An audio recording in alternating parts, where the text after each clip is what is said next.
The pregnancy test was in her carry-on, dated March 14th, Barcelona. She came home May 29th. I proposed to her February 10th.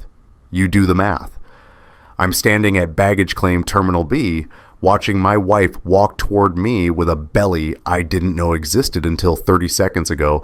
7 months pregnant, maybe more. The kind of pregnant where strangers hold doors open and offer their seat on the subway. The kind where there's no hiding it, no loose sweaters, no angle that makes it disappear. She's smiling. That's what gets me. She's smiling like this is normal, like she didn't just spend 6 months volunteering at an orphanage in Barcelona and come back carrying a child. My parents are waiting in the car. I told them to stay there.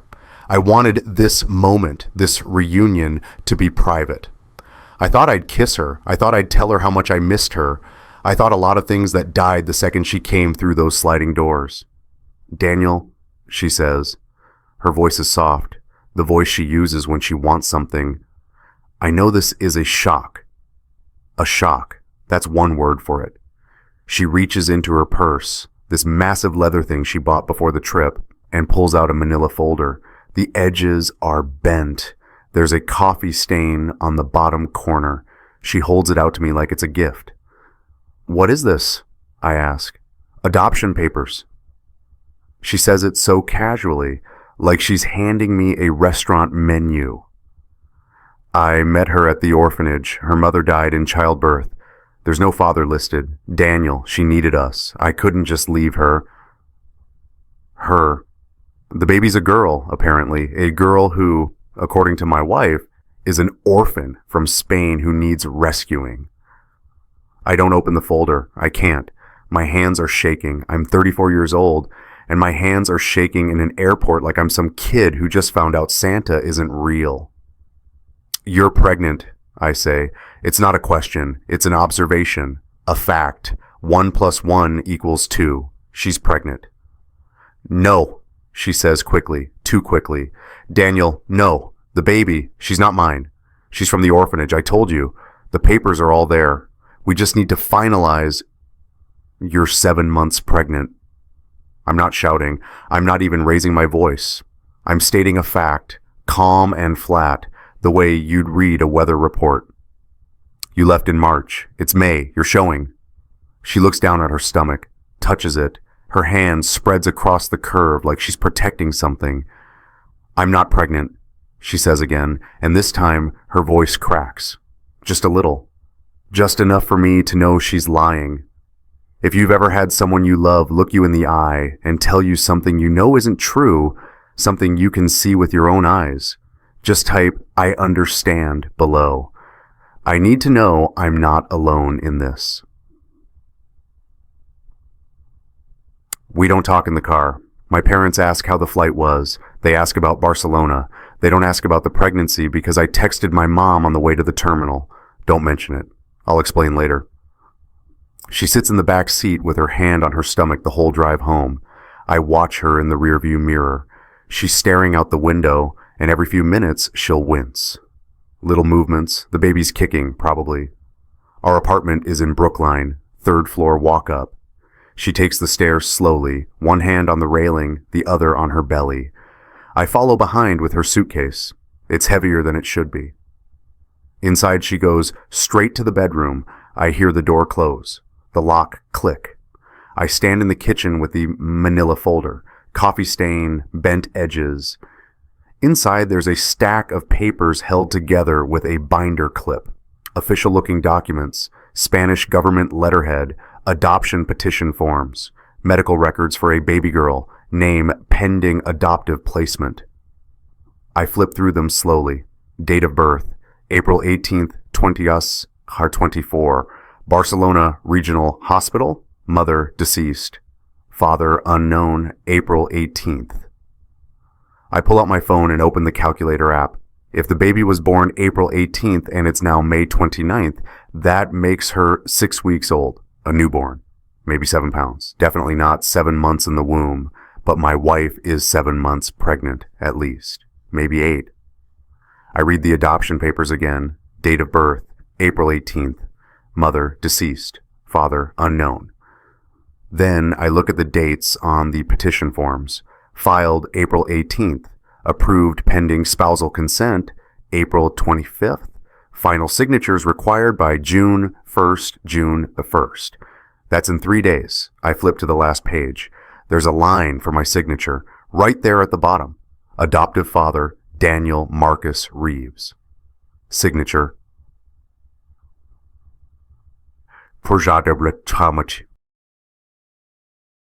She wants me to sign this.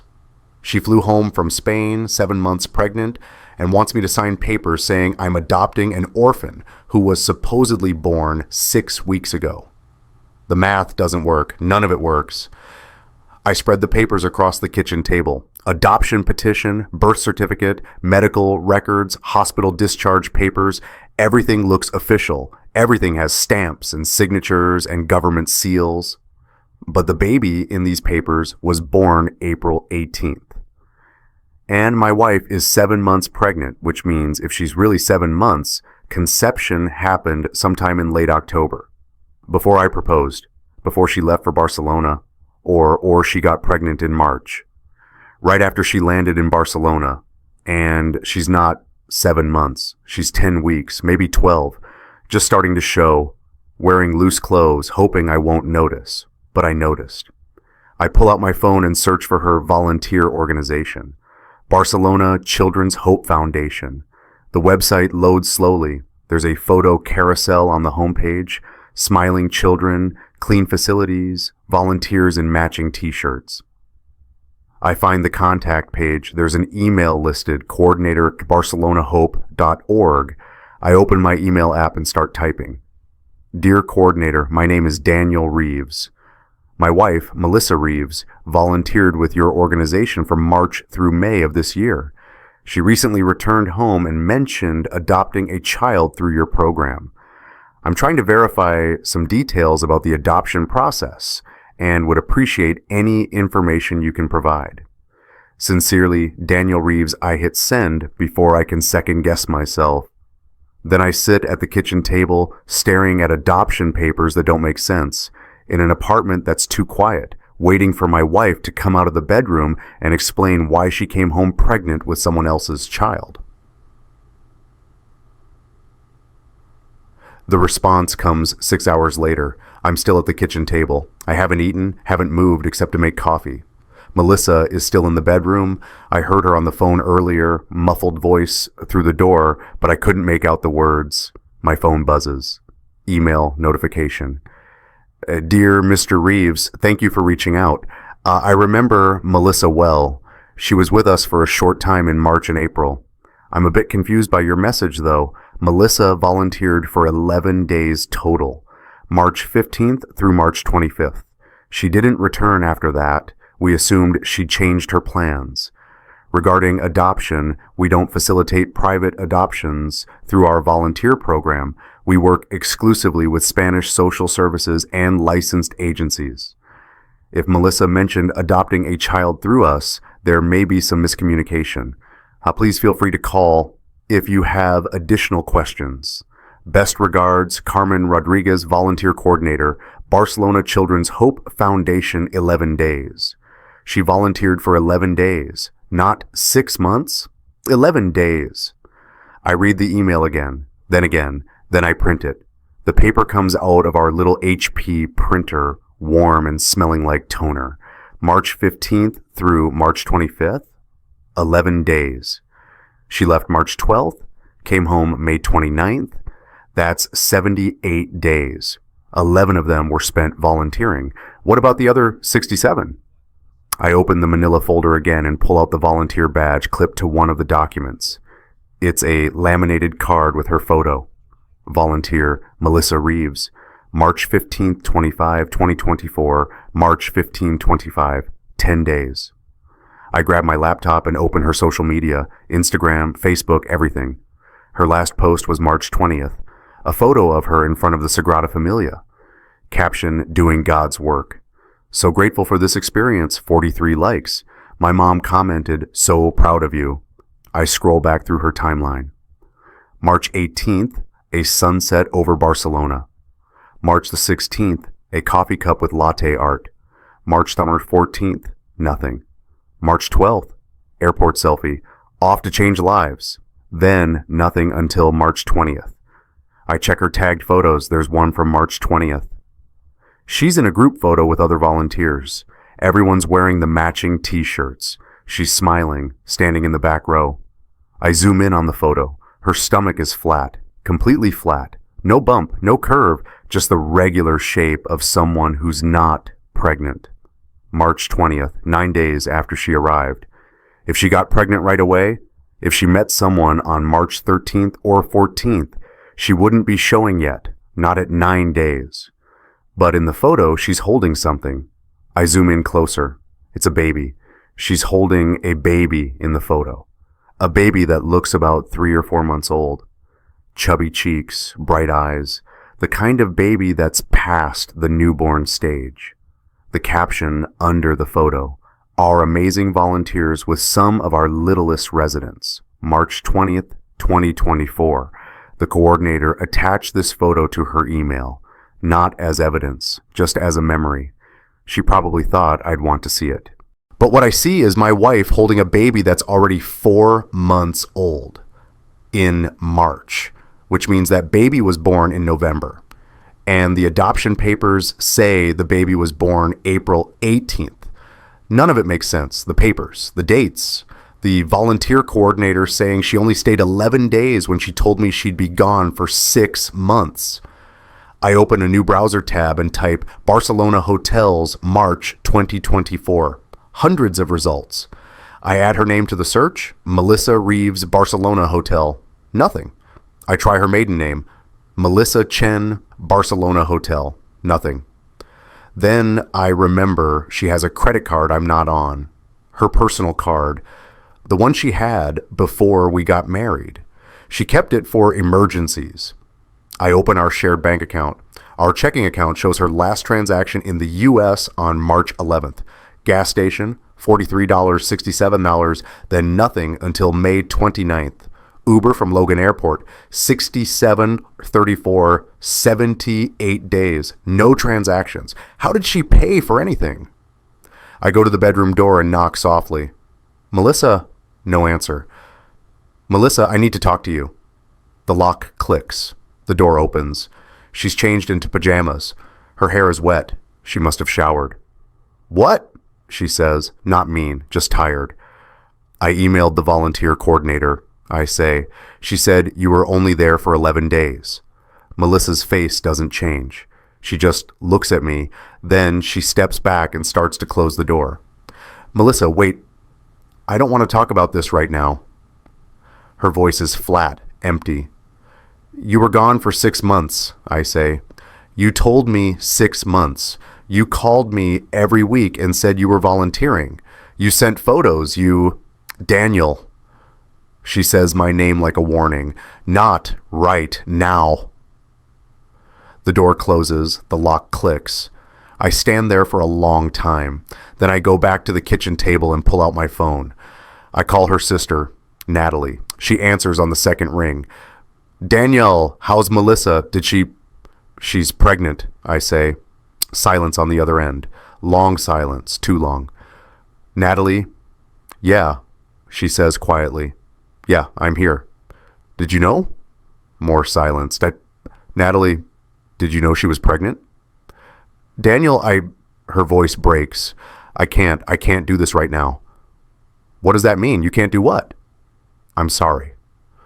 She's crying now. I can hear it. I'm so sorry. I told her this was wrong. I told her you deserved to know, but she said it would ruin everything. My stomach drops. My hands go cold. Know what? I ask. What would ruin everything? The baby isn't from an orphanage, Natalie whispers. Daniel, I'm so sorry. The baby isn't. It's not what she told you. Then what is it? I don't know all of it. I just know she met someone in Barcelona. She told me in April. She was panicking. She didn't know what to do. She asked me to send her money for a plane ticket home, and I did because she's my sister. But Daniel, I swear, I didn't know she was going to lie to you like this. I thought she'd tell you the truth when she got back. She met someone, I repeat the word slowly, in Barcelona. I don't know his name. She wouldn't tell me. She said it was complicated, that he was married or something. I don't know. I tried to get her to come clean, but she wouldn't listen. She just kept saying she had a plan. A plan, I say. The adoption papers, Natalie says. That's her plan. She wants you to think the baby's adopted, so you'll stay. Daniel, I'm sorry. I should have called you. I should have told you, but she's my sister, and I didn't know what to do. The line goes quiet except for her breathing, quick, shallow. She's waiting for me to say something. Where was she? I ask. For the other 67 days.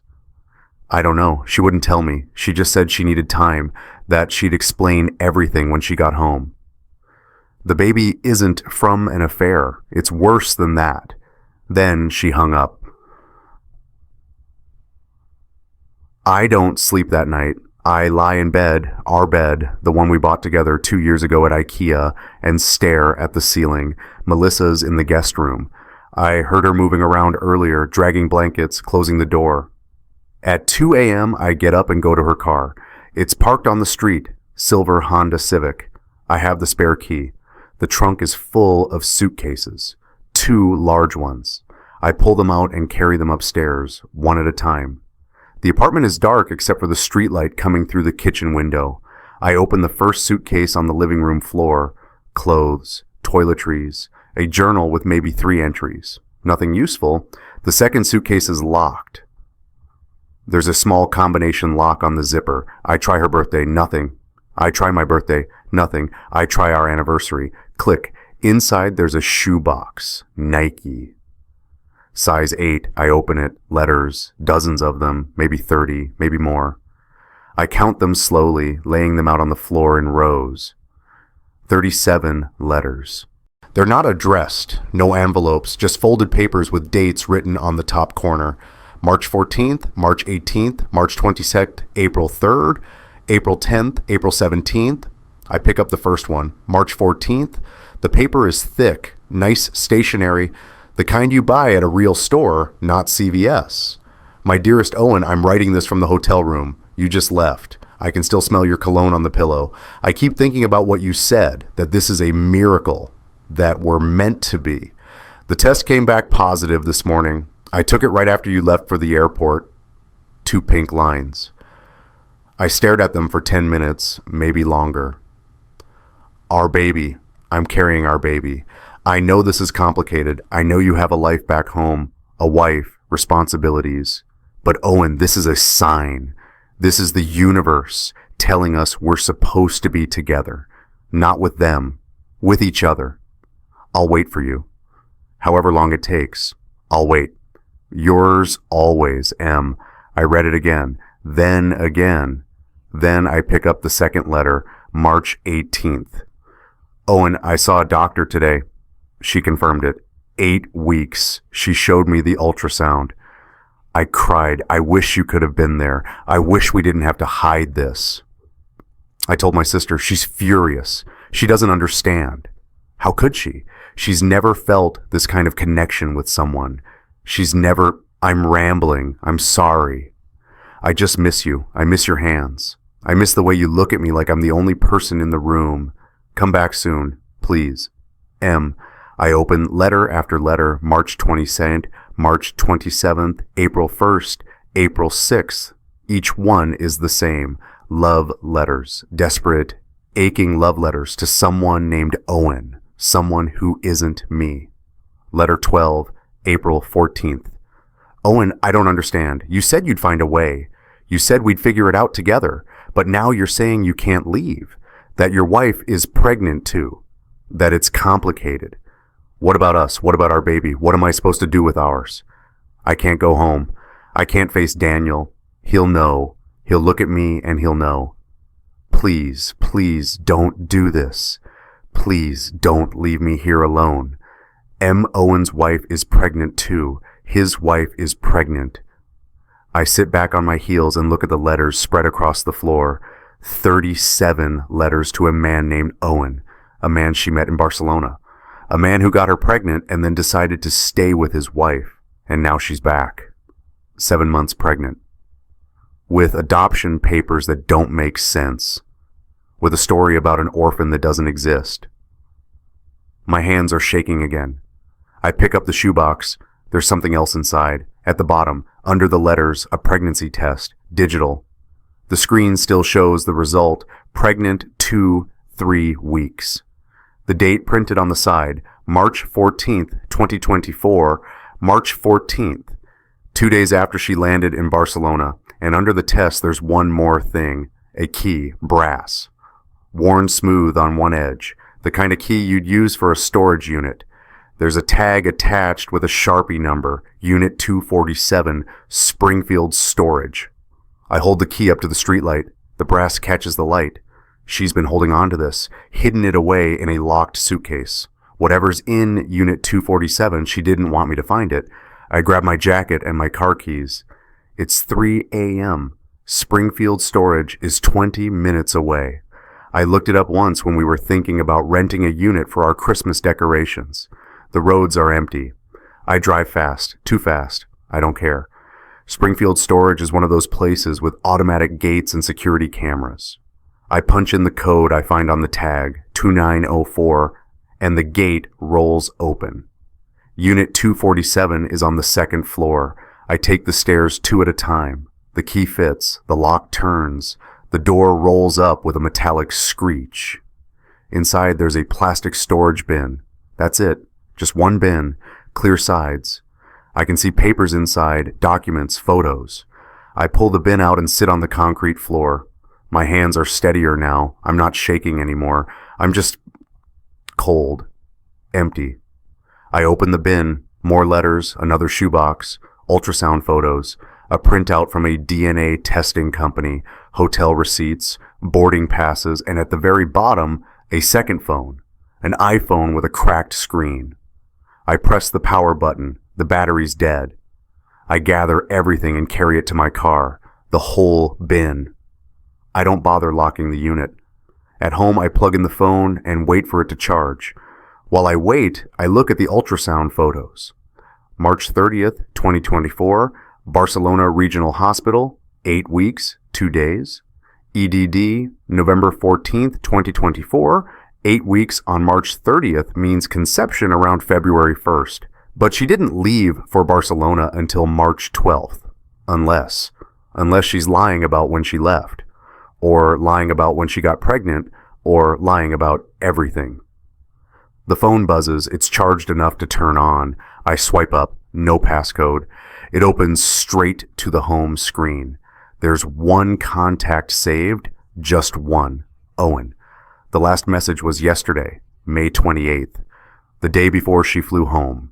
Owen, I can't keep doing this. Charlotte's asking questions. She found the hotel receipts. Melissa, I'm going home tomorrow. I'll handle Daniel. Just send the money like we discussed. Owen, how much? Melissa, $5,000 for the lawyer. He says that's what it'll cost to process the adoption papers. Owen, adoption papers? What adoption papers? Melissa, the ones that make this go away. The ones that make it Daniel's problem, not ours. Owen, Jesus Christ. Melissa, you said you'd take care of it. You said you'd help. Owen, I said I'd help with medical costs. Not this, not fraud. Melissa, it's not fraud, it's a solution. He'll never know. We just need the adoption to look real, and then it's over. He raises the baby. You keep your life. I keep mine. Owen, I'm not sending money for this. Melissa, then I'll tell Charlotte. I'll tell her everything. The hotel, the dates, the baby, all of it. Owen, you wouldn't. Melissa, try me. The next message is from this morning, 6 a.m. Owen, fine, I'll wire it today. But after this, we're done. Delete everything. Block my number. I don't ever want to hear from you again. Melissa, deal. I set the phone down carefully, like it's fragile, like it might explode. She handed me adoption papers right there, between the baggage carousel and the Starbucks.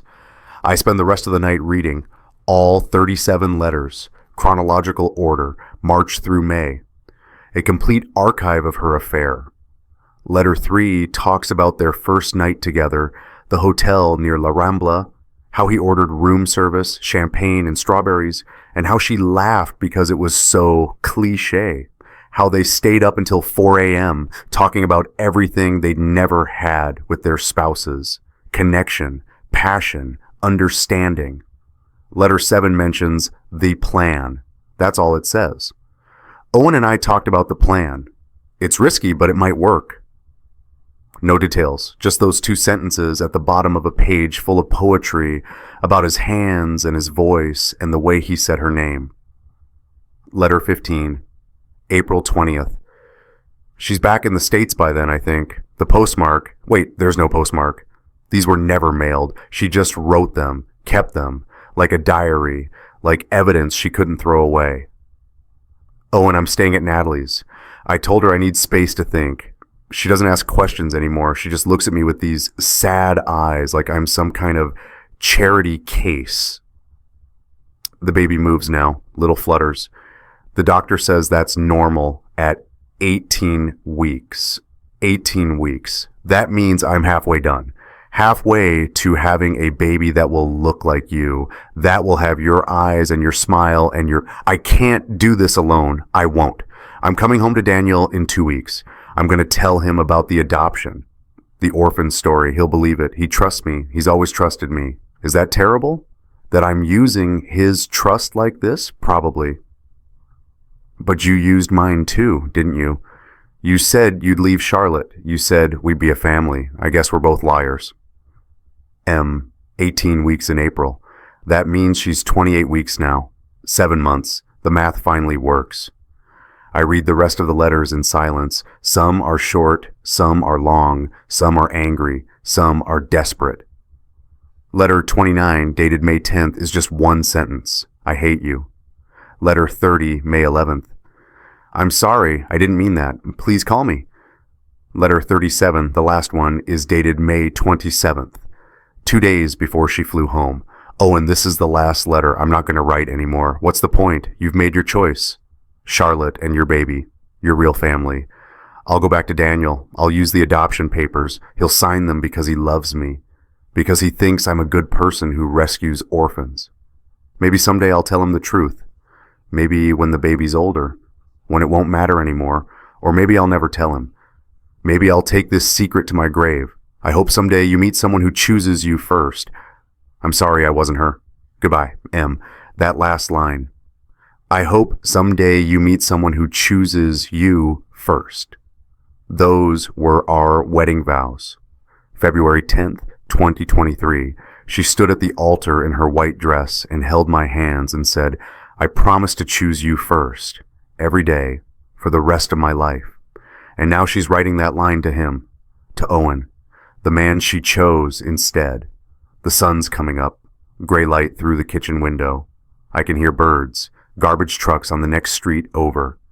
Normal morning sounds in a world that doesn't feel normal anymore. I gather the letters and put them back in the shoebox. Then I take them to the living room and spread them across the coffee table. All 37. A paper trail of betrayal. When Melissa wakes up, she's going to see them. She's going to know I found everything. I make coffee. I sit on the couch. I wait.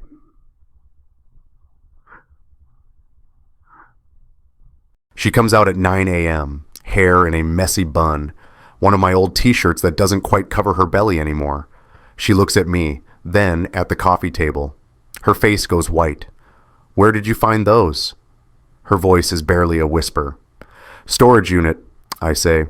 Unit 247, Springfield Storage. You left the key in your suitcase. She sits down slowly on the chair across from me. Her hand goes to her stomach automatically, protective. I can explain, she says. Can you? I'm not angry. Not yet. I'm just tired, exhausted. Because I've been trying to explain it to myself all night and I can't make it make sense. Daniel, who's Owen? She closes her eyes. Someone I met in Barcelona. Someone you slept with in Barcelona.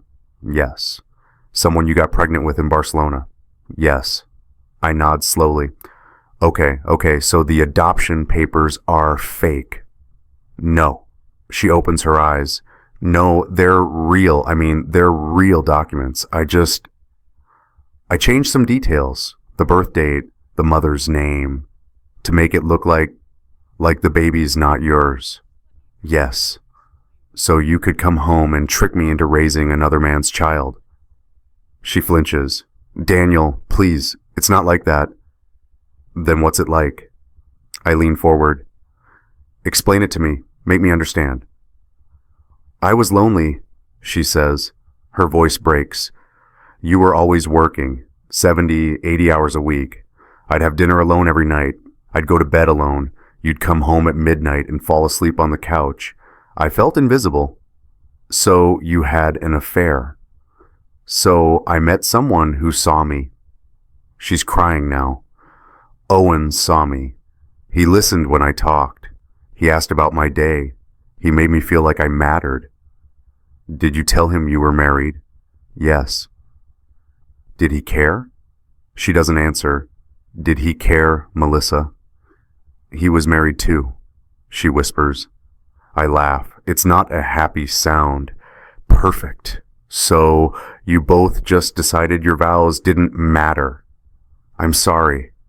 She's sobbing now, full, body-shaking sobs. I'm so sorry. I didn't mean for this to happen. I didn't mean to fall in love with him. But you did? Yes. And you got pregnant? Yes. And then what? He decided to stay with his wife? She nods. Can't speak, just nods. So you came back to me, your backup plan? No. She looks up. No, Daniel, I came back because I do love you. I always loved you. I made a mistake. A huge, terrible mistake. But I'm here now. I'm choosing us. You're choosing me because Owen didn't want you. She doesn't deny it. She just sits there crying, one hand on her belly. I pick up my phone, pull up the text messages from Owen's phone, the one I found in the storage unit.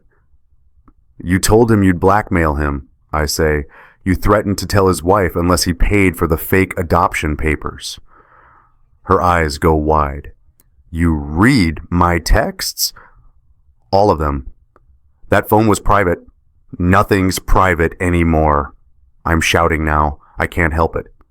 You destroyed everything. Our marriage, our trust, our life together. You destroyed it all for some guy you met in a hotel bar. It wasn't a bar. Her voice is small. It was the volunteer orientation. I don't care where it was. I throw the phone on the table. It lands on top of the letters. You lied to me for 3 months. You came home pregnant and tried to trick me into signing adoption papers. You were going to let me raise his child and never tell me the truth. I was protecting you, she says. Protecting me? From the pain, from this. She gestures between us. If you never knew, you'd never be hurt. But I do know, and I am hurt, so what now? She doesn't answer, just cries harder. I stand up, walk to the window, look out at the street. Normal people doing normal things, walking dogs, getting coffee, living lives that aren't falling apart. I want a paternity test, I say. Daniel, a real one, with a lab, chain of custody, the whole thing. If you want any chance, any microscopic chance of me not divorcing you tomorrow, you'll agree to a paternity test. Silence behind me. Then, okay. And I want his contact information, Owen's, his wife's, all of it. Why? I turn around, because if I'm going down, everyone's going down. No more secrets, no more lies, just truth. She pulls out her phone, the one I know about, her regular phone. She types something, my phone buzzes, contact info, Owen Patterson, Charlotte Patterson, an address in Newton. His wife's name is Charlotte, Melissa says quietly. I don't care what her name is. She's pregnant too, due in November, same as me. November 14th, the due date on the ultrasound.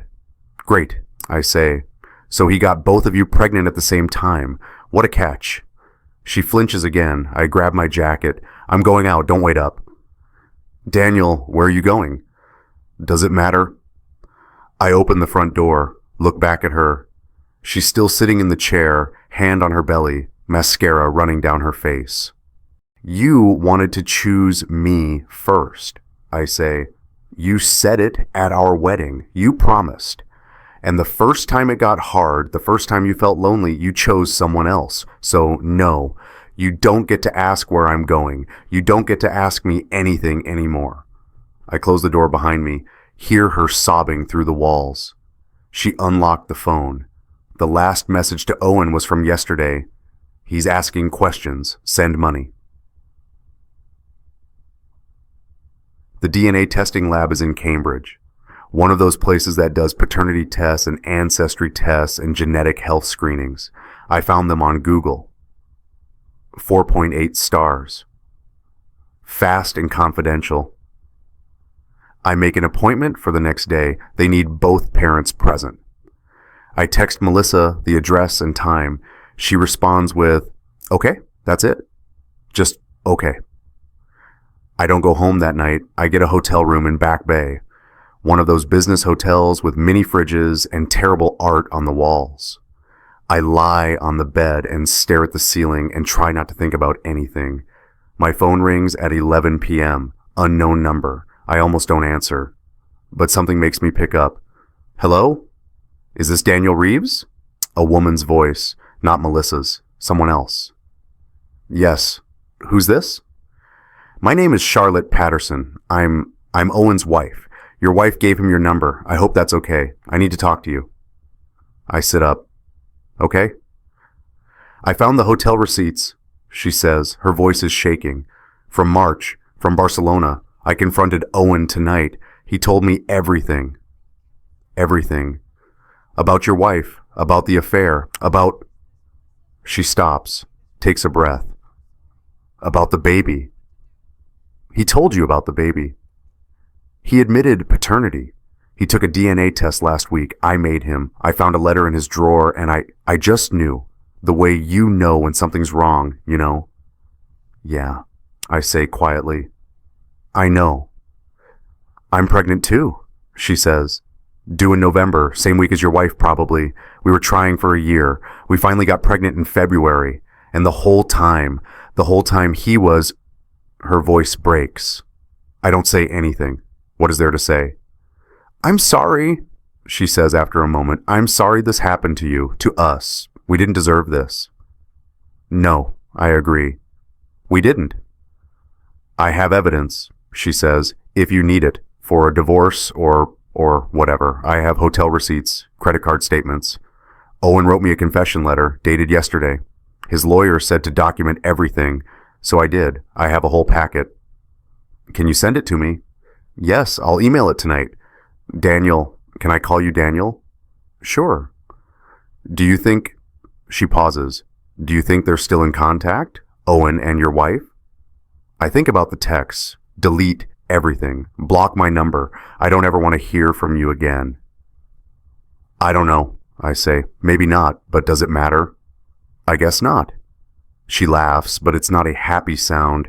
They destroyed everything anyway, whether they're still talking or not. Yeah. We sit in silence for a moment. Two strangers on a phone call, connected by betrayal. I'm keeping the baby, Charlotte says suddenly. I don't know if that's stupid.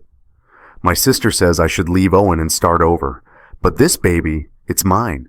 It's innocent. It didn't choose this. I know. What are you going to do? She asks. I don't know yet, I say honestly. Get the paternity test, talk to a lawyer, figure out what's left. If you need a witness, she says, for court or whatever, I'll testify. About the affair, about the timeline. Owen will too. He's a coward, but he's not cruel. He'll tell the truth if a judge makes him. Thank you. We should meet, she says, in person. Compare notes. My lawyer says it'll help both our cases if we coordinate. Okay. She gives me her address. We agreed to meet on Saturday, 2 days from now. After we hang up, I lie back down on the hotel bed. My phone buzzes. Email notification. Charlotte sent the packet. It's a PDF, 47 pages, organized with color-coded tabs. Hotel receipts from March 14th, 20, credit card statements showing charges at restaurants and bars in Barcelona, a confession letter from Owen, handwritten, dated June 1st. Dear Charlotte, I don't know how to start this. I don't know how to explain what I did or why I did it. I'm not sure I understand it myself. I met Melissa at the volunteer orientation on March the 13th. We were both there for the wrong reasons. She was hiding from her marriage. I was hiding from mine. We started talking. One thing led to another. I told myself it was just physical, just a fling, something that would stay in Barcelona. But then she told me she was pregnant, and I panicked. I told her I couldn't leave you, especially not when you were pregnant too. I told her it was over. She didn't take it well. She threatened to tell you everything unless I helped her with some adoption scheme. I refused at first, but she kept pushing, kept threatening. Finally, I sent her money. $5,000, just to make her go away, to protect you and our baby from this mess. But I can't live with this secret anymore. You found the receipts, you asked questions, you deserve the truth. The baby Melissa is carrying is mine. DNA test confirmed it. 99.7% probability. I'm the father. I'm sorry. I'm so sorry. I don't expect forgiveness. I don't deserve it. I just wanted you to know the truth before someone else told you. Oh, and I read it 3 times. Then I forward it to my own lawyer, the one I called yesterday, the one who's handling my divorce. The baby isn't from an affair. It's worse than that. There were 3 of them in Barcelona. The paternity test takes 2 days. Melissa and I go to the lab together in silence. She gives a cheek swab. I give a cheek swab. The baby's DNA will come from the prenatal test they did at her last OB appointment. They have it on file. The technician is professional, efficient. She doesn't ask questions, just processes the samples and tells us results will be emailed within 48-72 hours. Usually faster, she says. We're not very backed up right now. We leave separately. Melissa takes an Uber. I drive home alone. I'm sitting at my kitchen table when Charlotte's email comes through. The subject line, "You need to see this." I open it. There's a screenshot attached, Instagram post, public account, the username, A Natalia Chen, Adventures, Natalie, Melissa's sister.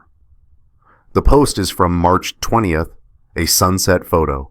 The sky is orange and pink and purple. Beautiful. Professional quality. The kind of photo that gets hundreds of likes. The location tag, Barcelona, Spain. The caption, "Sometimes love is worth the risk." I zoom in on the photo. In the bottom corner, barely visible, there's a reflection in a window. 2 people. I can't make out faces, just silhouettes. But one of them is definitely pregnant. In March. I check Natalie's profile. She has 4,000 followers, posts regularly, travel photos, food photos, inspirational quotes. I scroll back to March. There are 6 posts from Barcelona, March the 16th through March 22nd. All tagged Barcelona, all with captions about adventure and living authentically and following your heart. March 18th post, a photo of paella. Caption, "Best meal of my life. Sometimes you have to break the rules to find yourself." March 19th post, a cathedral. Caption, "Even in the holiest places we're still human, still flawed, still searching." March 22nd post, airport selfie. Caption, "Heading home, leaving a piece of my heart in Spain." Some secrets are worth keeping. I screenshot everything, send it to Charlotte. She calls immediately. "The sister was there," she says. "The sister was part of it." "Looks like it." "That's why your wife wouldn't tell you where she was. She wasn't alone. She was with Natalie." "And Owen," I add. "And Owen." Charlotte goes quiet. "Daniel, I found something else. Owen's credit card statement. The hotel booking. It wasn't for a double room." "What was it for?" "A suite, 3-person occupancy, booked for 6 nights, March 14th through March 20th. My stomach drops. 3 people. 3 people, Charlotte confirms. I called the hotel. They confirmed the booking. Suite 847, rooftop access, Charged to a Natalie Chen on American Express, $420 a night. Jesus Christ. They didn't just have an affair, Charlotte says. They had a vacation, all three of them, like it was some kind of, I don't even know what to call it. I pull up Natalie's Instagram again. Look at the March 20th post, the sunset, the caption about love and risk. She helped, I say. Natalie helped them. She booked the hotel. She went with them. I stop. She lied to me. What do you mean? When Melissa first left, I called Natalie, asked her to check on Melissa, make sure she was okay. Natalie texted me back. She's good, just overwhelmed with the work. Give her space. I thought Natalie was being a good sister, looking out for her. She was covering, Charlotte says. The whole family was covering. The whole family. Charlotte exhales slowly. My lawyer says this is good for our cases. It shows premeditation, conspiracy. It's not just an affair. It's fraud. Your wife tried to trick you into signing those adoption papers. That's a crime. I don't want her arrested, I say. I just want out. I know, but it helps in court. It shows character. It shows she's willing to lie, to manipulate. It'll help with the divorce settlement, with making sure Owen doesn't get any custody. Owen wants custody. He says he doesn't, but his parents do. They're old-fashioned. They think he should take responsibility. They've already hired a family lawyer. They want Owen to fight for partial custody. They think... She laughs bitterly. They think it'll be good for his character. And you? I want a divorce, full custody of my baby, and I never want to see Owen or your wife again. Fair. We talk for another hour, comparing evidence, sharing details, building a case. When we hang up, I feel something I haven't felt in days. Clarity, purpose. I'm not the victim anymore. I'm the one with the evidence, the one with the truth, the one who's going to make sure everyone knows exactly what happened. Natalie's Instagram from March 20th, a sunset photo, geotagged Barcelona. Caption, sometimes love is worth the risk. My phone rings the next morning. I'm expecting the lab results. Instead, it's a number I recognize. Melissa's mother. I almost don't answer, but curiosity wins. Daniel, she says. Her voice is warm. Too warm. How are you, sweetheart? I'm fine, Linda. I heard about the misunderstanding with Melissa. I wanted to reach out, see if we could talk. There's no misunderstanding, I say. Your daughter had an affair. She got pregnant. She tried to trick me into raising another man's child. That's not a misunderstanding. That's fraud. Linda sighs. Daniel, I know you're upset. You have every right to be. But Melissa made a mistake. A terrible mistake. She knows that. We all know that. Okay. I'm calling because I want to help. I want to make this right. You can't make this right. I can try. She pauses. Can we meet? Just the two of us. There's a coffee shop in Brookline near your apartment. Cafe Nero. Do you know it? I know it. Can you meet me there this afternoon? 2 o'clock? I check my watch. It's 10 a.m. Fine. Thank you, Daniel. I really think this will help. She hangs up before I can change my mind. Cafe Nero is crowded. Linda's already there when I arrive. She's sitting at a corner table with 2 coffees. She waves when she sees me. I got you a latte, she says. 2 sugars. That's how you like it, right? Right. I sit down across from her. Linda is 62, blonde hair that's mostly gray now.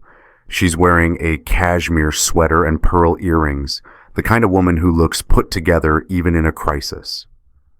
Thank you for coming, she says. You said you wanted to talk. I do. She folds her hands on the table. Daniel, I know my daughter hurt you. I know what she did was wrong, unforgivable even. Okay. But she's still my daughter, and that baby is my grandchild, no matter who the father is. The father is Owen Patterson, I say. Not me. I know. She nods. I know. And I'm not asking you to raise the child. I'm not asking you to stay with Melissa. She opens her purse, pulls out an envelope. I'm asking you to let this go quietly. She slides the envelope across the table. I don't touch it. What's that? A check, $50,000, enough to start over, get a new apartment, take some time off work, whatever you need. I stare at the envelope. You're trying to bribe me. I'm trying to protect my family, she says. If this goes to court, if it becomes public, it'll destroy Melissa. It'll destroy Natalie. It'll destroy all of us. The press will have a field day. Our friends, our church, our community, everyone will know. Is that what you want? I want the truth. The truth is expensive, Linda says. For everyone. You'll spend thousands on lawyers. You'll spend months in court. And for what? A divorce you can get anyway if you just walk away quietly? It's not about the divorce. Then what is it about? Justice, I say. Accountability, making sure people know what she did. Linda leans back. You want revenge. No, I want honesty. Honesty is overrated. She pushes the envelope closer. Take the money, Daniel. Sign a non-disclosure agreement. Move on with your life. Find someone better. Someone who deserves you. I look at her, really look at her. This woman who raised Melissa, who taught her right from wrong, who's now sitting in a coffee shop trying to pay me to keep quiet about her daughter's affair. You knew, I say slowly, didn't you? You knew about Owen. Linda's face doesn't change. I suspected. When? April. Melissa called me crying, said she made a mistake, said she needed help, so I helped her. I bought her plane ticket home. I helped her find a lawyer to draw up those adoption papers. I did what any mother would do. You helped her commit fraud. I helped her survive. Linda's voice hardens. You think you're the only one who's been hurt? You think you're the only victim? Melissa is pregnant and alone and terrified. Natalie is dealing with the fallout. I'm watching my family fall apart. We're all victims of this. No, I say. You're not victims. You're accomplices. I stand up, leave the envelope on the table. Daniel, wait. I'm not taking your money, I say. And I'm not signing anything. If Melissa wants a quiet divorce, she can ask me herself. But it won't be quiet. It won't be easy. And it won't be cheap. Linda's face goes cold. You're making a mistake. No, she made the mistake. I'm just making sure everyone knows about it. I walk out, leave her sitting there with 2 coffees and an envelope full of money. Her mother said, You think you'll find better? You're 34 and balding. Take the money. I slid the check back and walked out.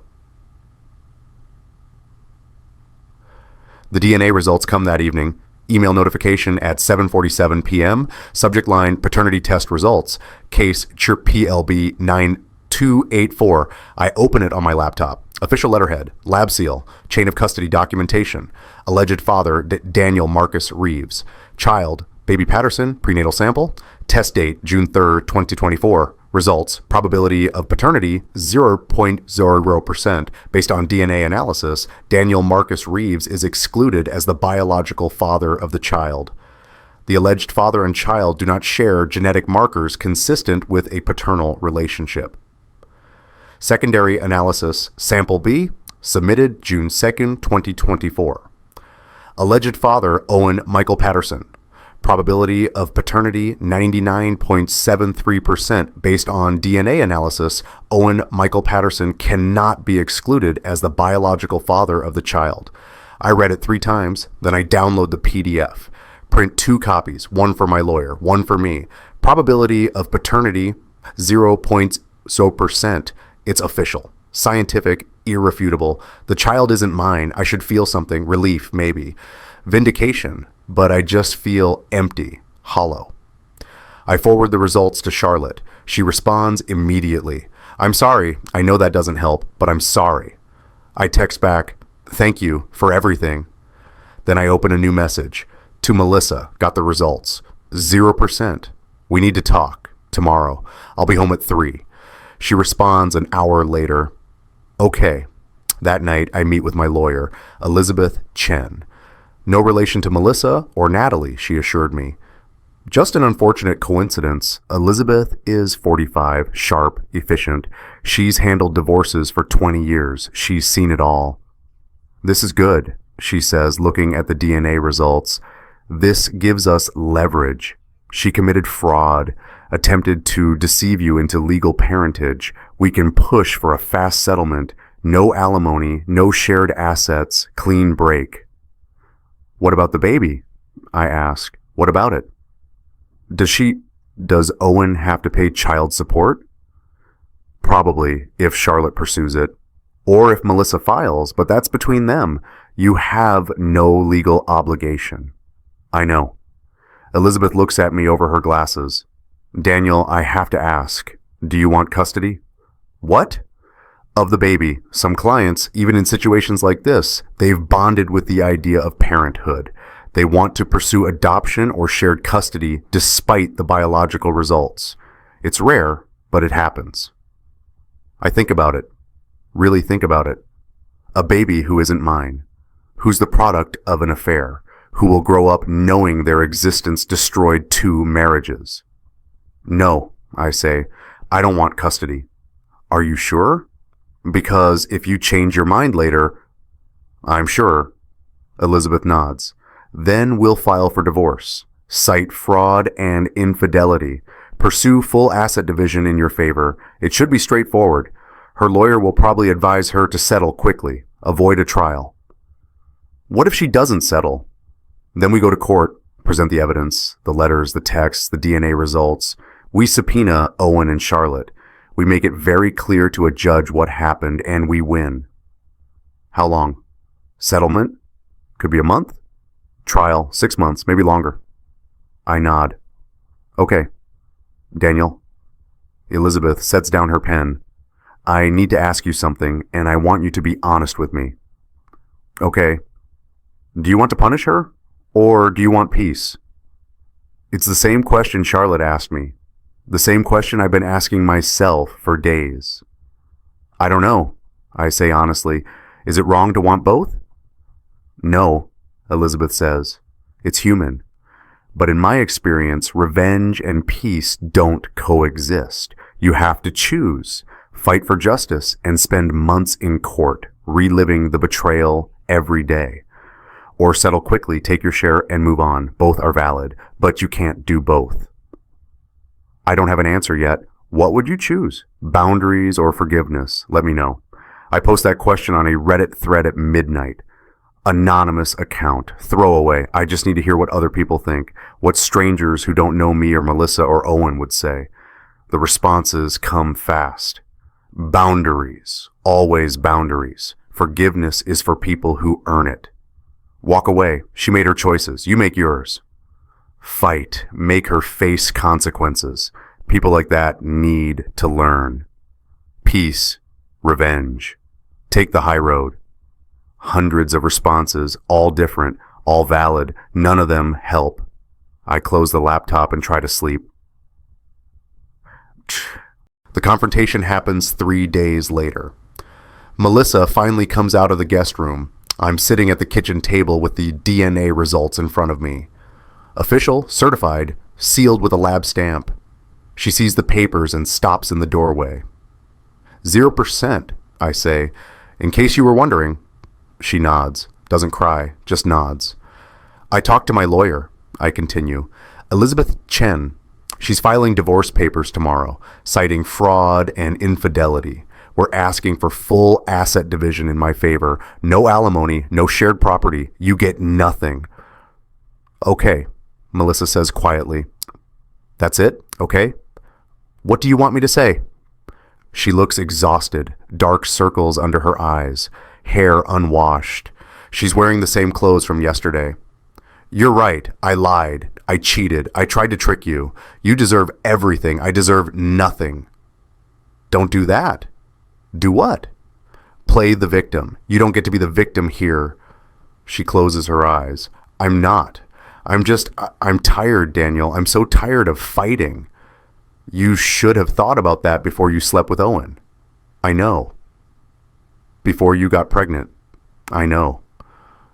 Before you wrote 37 letters to him while you were still married to me. She opens her eyes. You read all of them? Every single one. Even the last one? I pause. Letter 37? Yes. I hope someday you meet someone who chooses you first. I'm sorry I wasn't her. Very touching. Real poet you are. She flinches. I meant it. You stole that from our wedding vows. I know. You promised to choose me first every day for the rest of your life. I know. So what happened? I lean forward. What changed? Was I not enough? Not exciting enough? Not present enough? It wasn't about you. Don't give me that. It's always about the person who gets left. So tell me, what was it? What did Owen have that I didn't? She's quiet for a long time. Then, time? He had time. She says softly, time to talk, time to listen, time to just be. You were always busy, always working, always stressed. And I know that's not fair. I know you were working for us, for our future.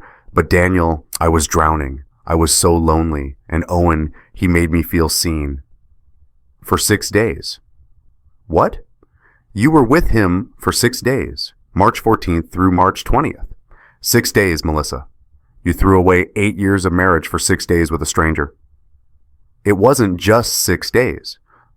Yes, it was. You met him on March 13th. You slept with him on March 14th. You got pregnant. He left on March 20th. That's 6 days. Everything else was just letters and texts and fantasies. 6 days. She's crying now. It felt like more. It always does. I stand up, walk to the sink, pour myself a glass of water. My hands are steady. I'm not shaking anymore. I'm just done. The court date is August 15th, I say. 2 months from now, Elizabeth says Owen and Charlotte will be subpoenaed. They'll testify about the affair, about the hotel, about everything. Your whole family will be there. My whole family. Everyone will know. Daniel, please. Or, I continue, you can settle now. Sign the papers. Agree to the terms. Walk away quietly. Your choice. What are the terms? Everything in my name stays in my name. The apartment, the car, the savings account. You take your personal belongings and whatever's in your separate bank account. That's it. What about the baby? What about it? Do you want... She stops, swallows hard. Do you want visitation or... No. The word hangs in the air between us. The baby's not mine. I say, biologically, legally, morally, it's not mine.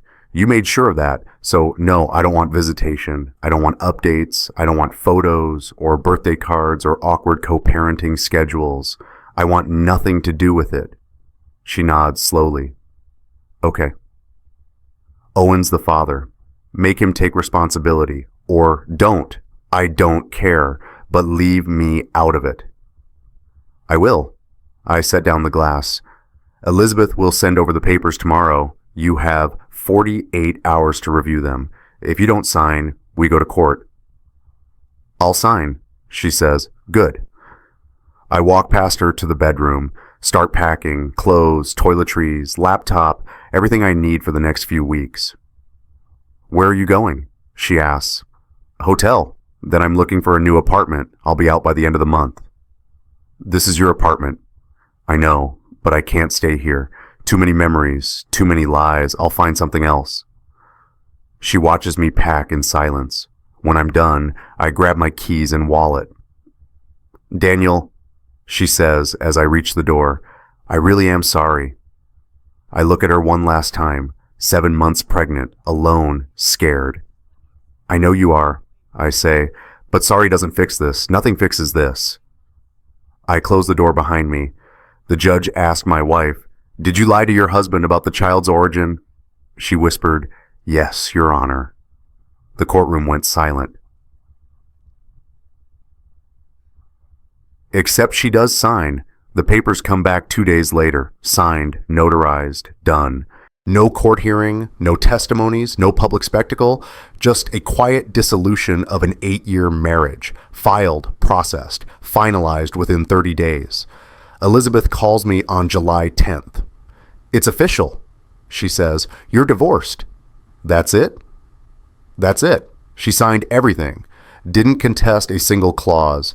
You got the apartment, the car, full savings. She took her personal accounts and left. Clean break. Okay. Daniel, I have to say, this is the fastest, smoothest divorce I've handled in years. Most people fight. They argue over furniture and photo albums and who gets the dog. She gave you everything. Guilt, I say. Probably. Elizabeth pauses. "How are you doing?" "I'm fine." "Are you?" I think about it. Am I fine? I'm divorced, single, living in a new apartment in Somerville. I packed up 8 years of my life in 4 hours and left it all behind. "I'm surviving," I say. That's a start. After we hang up, I sit in my new apartment. 1 bedroom, hardwood floors, big windows overlooking the street. It's quiet here, peaceful. Nothing reminds me of her. My phone buzzes, text from Charlotte. "I heard about the settlement. I'm glad it's over, for both of us. Owen and I are divorcing too. He agreed to child support, full custody to me. He'll have supervised visitation once the baby's born. I'm moving back to Maine, closer to my family. Fresh start. Thank you for everything, for being honest, for sharing your evidence. It helped my case more than you know. Take care of yourself, Daniel." I text back, "You too. Good luck with everything." She responds with a heart emoji. "Then, if you're ever in Maine, look me up. I make excellent blueberry pie. We can compare notes about surviving the worst year of our lives." I smile, actually smile. Deal. It's 3 weeks later when I find letter juror 37. I'm packing up the last of Melissa's things. She never came back for them, just texted me an address in Newton, her mother's house, and asked me to ship everything. I'm going through the nightstand drawers when I find it. An envelope, white, unsealed, no stamp, no address. Just my name written on the front in her handwriting. Daniel. I open it carefully. Inside, there's a letter, 4 pages, handwritten, dated May 27th, 2 days before she came home. "Daniel, I'm writing this from my hotel room in Barcelona." Well, it's not really Barcelona anymore. I'm in a small town an hour outside the city. I've been here for 3 weeks, hiding mostly. I don't know if I'll ever give you this letter. I don't know if I have the courage. But I need to write it. I need to say the things I can't say out loud. I'm 7 months pregnant. You know that by now. You've seen my belly.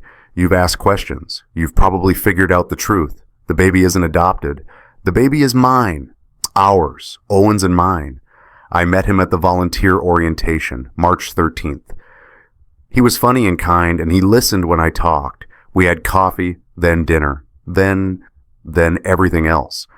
I told myself it was just physical, just a fling, something that would stay in Spain and never follow me home. But then I took a pregnancy test on March 14th, and everything changed. I wanted to tell you. I swear I wanted to. But every time I picked up the phone, I imagined your face, your disappointment, your anger, your heartbreak, and I couldn't do it. I couldn't hurt you like that. So I made a plan, a stupid, desperate plan. I'd come home and say the baby was adopted. You'd sign the papers, we'd raise her together, you'd never know the truth. I know how that sounds. I know how terrible that is. I'm not defending it. I'm explaining it. Owen didn't want me. Not really. He wanted an escape, a fantasy. And when I got pregnant, when it became real, he went back to his wife, back to his real life. And I was left alone. I could have terminated the pregnancy. I thought about it, but I couldn't. I don't know why. Maybe because I wanted something that was mine, something that couldn't leave me. But now I'm here, 7 months pregnant, terrified, and realizing that I destroyed everything for a person who doesn't exist. Owen wasn't real, not the version I fell in love with. He was just a character I created in my head, a fantasy I chose over my actual husband. You used to look at me like I was magic, like I was the most important person in the world. I spent 6 months chasing someone who looked at me like I was disposable. I chose wrong. I chose so wrong. I know you'll never forgive me. I don't expect you to. I just wanted you to know that I see it now. I see what I did. I see what I destroyed. You deserved better. You deserved honesty and loyalty and someone who chose you first. Every single day, the way I promised I would. I hope someday you meet someone who chooses you first. I'm sorry I wasn't her. I hope you find happiness, real happiness, not the broken, complicated mess I created. I hope you forget me. I hope you move on. I hope you build a life with someone who deserves you. I'm so sorry for everything. Melissa P.S. The baby's moving right now. Little kicks against my ribs. She's strong, active. She doesn't know what's waiting for her on the other side. A broken family, a father who doesn't want her, a mother who ruined everything. Maybe you're right. Maybe the baby didn't choose this, but neither did you. And that's the worst part. You didn't choose any of this. I did, and you're the one who has to live with the consequences. I'm sorry. The letter ends there. Her handwriting gets messier toward the end. The paper is torn in 3 places where her pen pressed too hard. I read it again, then again. Then I sit on the edge of the bed with the letter in my hands and I do something I haven't done since the night I found the storage unit key.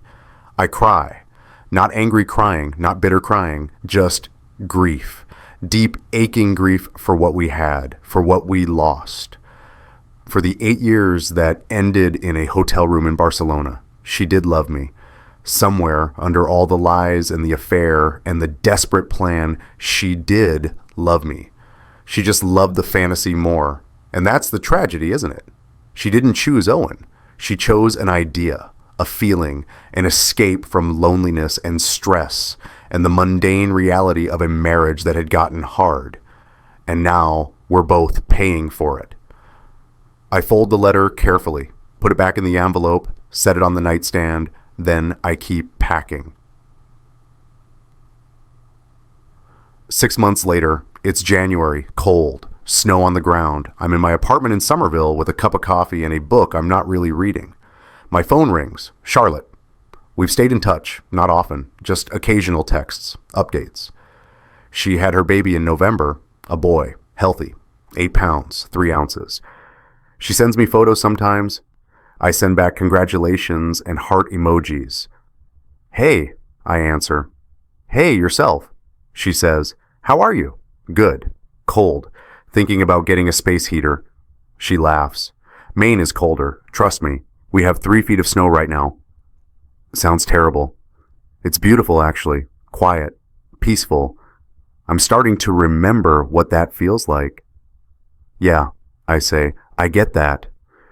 Listen, Charlotte says, I'm calling because I wanted to invite you to something. It's silly. You can totally say no. What is it?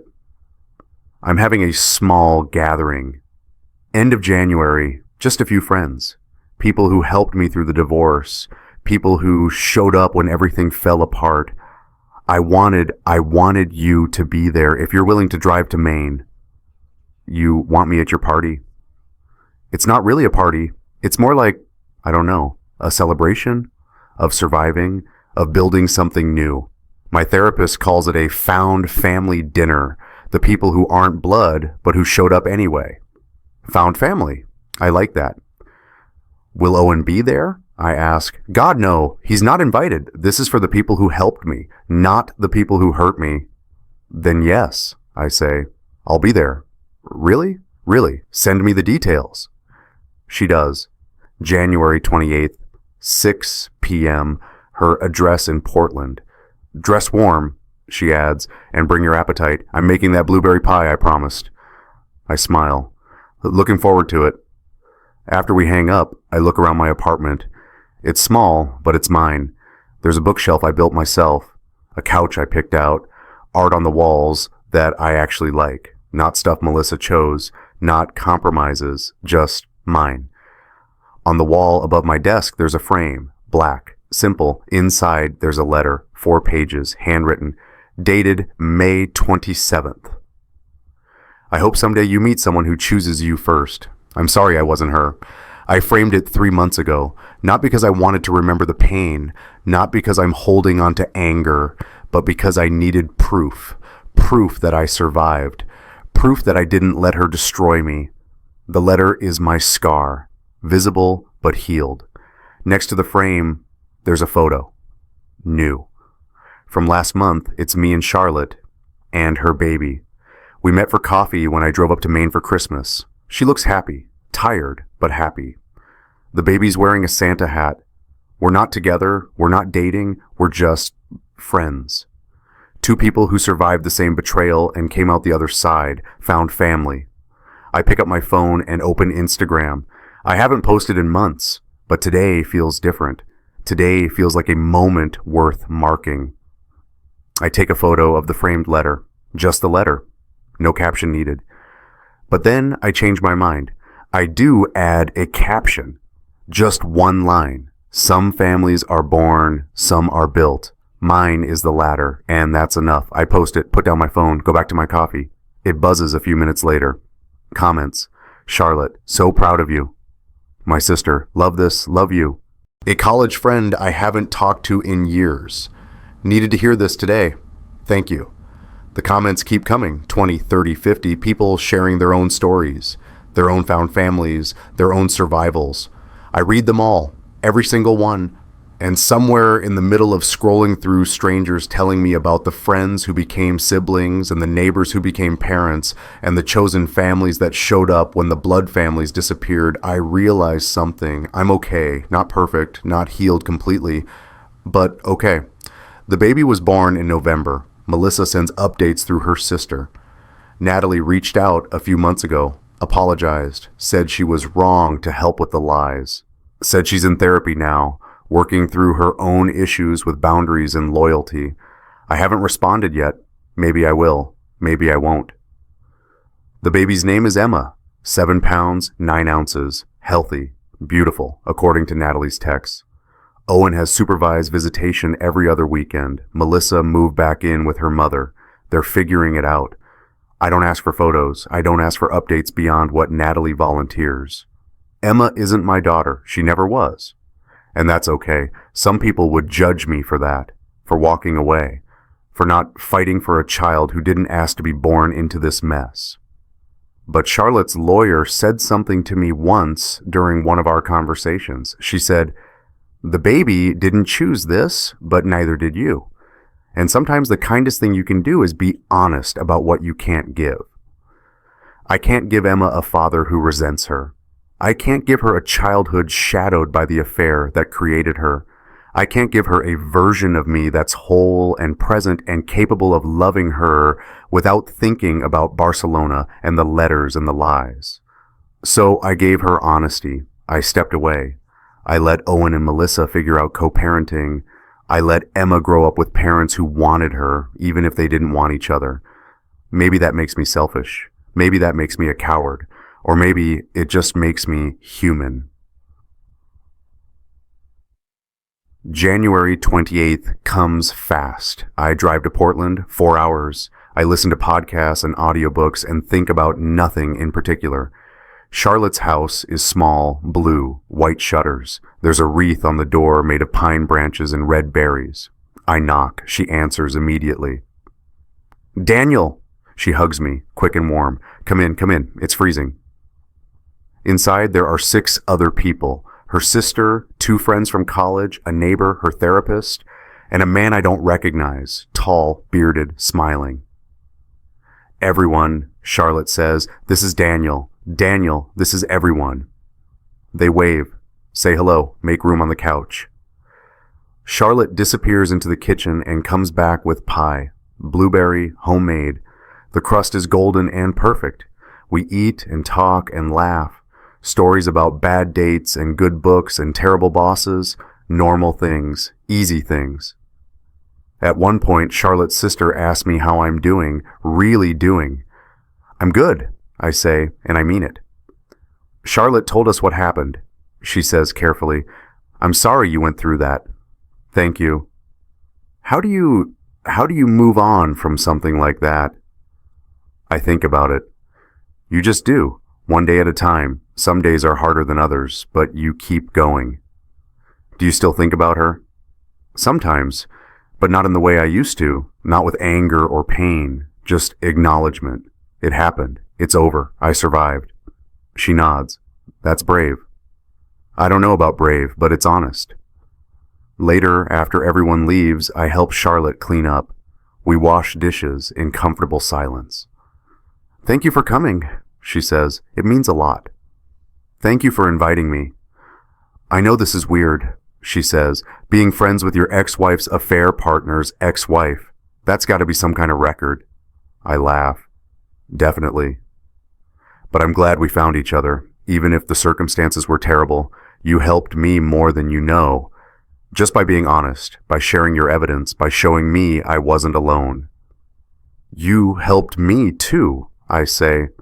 She smiles. Found family, right? Right. I drive home that night with a full stomach and a lighter heart. When I get back to my apartment, I sit at my desk and look at the framed letter. Letter Summer 37, the one she never sent. The one I found anyway. I hope someday you meet someone who chooses you first. I'm sorry I wasn't her. I don't know if I'll meet that person. Maybe I will. Maybe I won't. But I know one thing. I choose me first now, every day, in every decision. I choose my peace, my healing, my future, and that's enough. Share a story of your found family below. The friend who became a sibling, the neighbor who became a parent, the stranger who showed up when everyone else disappeared. Let's build something better together. Some families are born, some are built. Mine is the latter, and that's enough.